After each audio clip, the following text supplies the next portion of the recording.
Hi, I'm Rachel, introducing you to Slipstick's new rollerblade wheels that come in a set of 4 for use on any furniture that you want to roll. These wheels come with 2 attachment methods and are an easy DIY project.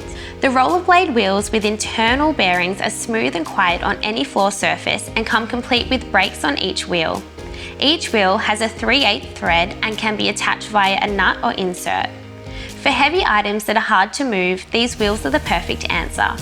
To install, drill a 3/8 inch or 10mm hole, then insert the thread through the hole and place on the washer and nut.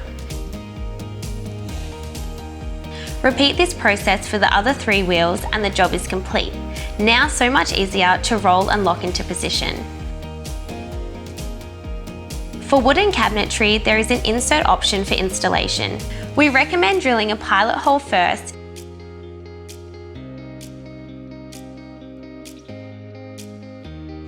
then drill a 1/2 inch or 12.5mm hole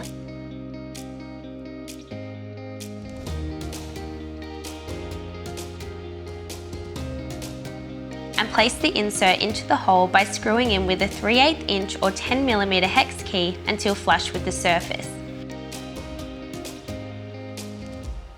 Repeat for the 3 other wheels and the job is done. Rolling is easy and the polyurethane wheels also protect the floor's surface. When the cabinet is into place, lock wheels by pushing down on the lever. These premium rollerblade wheels will hold up to 400 pounds or 180 kilos per set and are backed by our lifetime warranty.